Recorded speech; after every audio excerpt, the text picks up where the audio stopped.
नमस्कार दर्शक बंधु मु जीवन स्वागत करुच्ची मोर आज आय एक नवा भिडियो।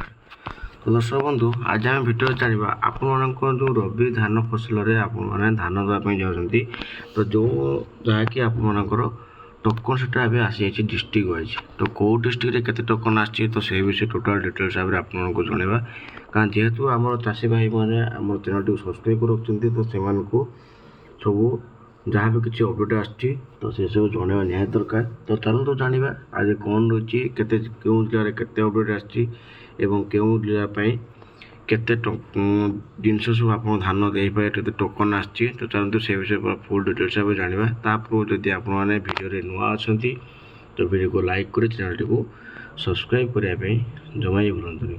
तो दर्शक बंधु बर्तमान रबी धान चाष जो मैंने टोकन एप्लाय करते ऑलरेडी टोकन आसी जाइए कौन जिलापाई के टोकन आसी चलते से विषय आम जाना।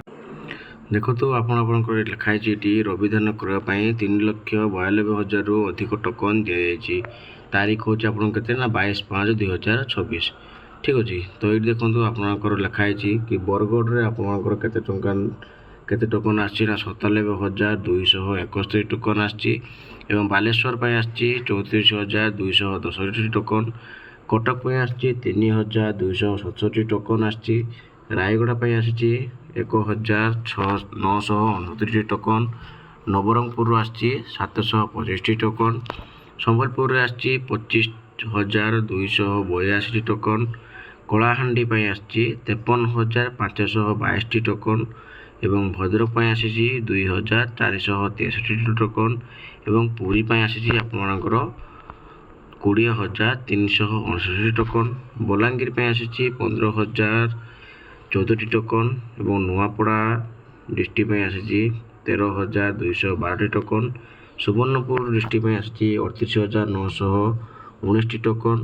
एवं आपणकर झारसुगुड़ा आसी 2,169 टोकन मयूरभंज आसी 4,785 टोकन जाजपुर आसी 2,586 टोकन एवं खोर्धा आसी 2,632 टोकन नवरंगपुर आसी 784 टोकन एवं सुंदरगढ़ आसी 660 टोकन। तो आपंकर टोटाल भाव में 18 डिस्ट्रिक्ट आपर रबी धान आप टोकन अलरेडी आसी जाइए जहाँकि आप देखिए कि 22 तारीख में आपंकर ट्विटर माध्यम आपको जन दि जाइए ठीक है। तो सबुठ अधिक आसी आपर बरगढ़ जिले में जहाँकि 97,231 टोकन से अलरेडी पाई सारी एवं जो चाषी भाई मैंने यही डिस्ट्रिक्ट आप देखुं तो से जानी सारे कि आपंकर केतोटी टोकन आमती आसी।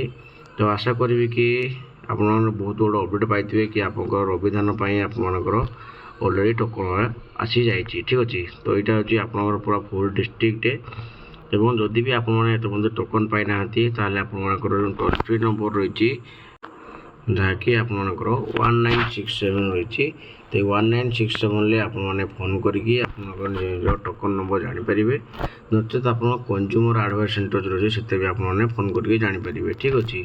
तो यहाँ हूँ संपूर्ण डिटेल्स अपडेट थी ताकि आपको जनईदेवी आशा करी कि आज आपको वीडियो भल लगी। तो जब वीडियो भल लगी तो वीडियो को लाइक कर चैनल को सब्सक्राइब करने जमा ही भूलुनि।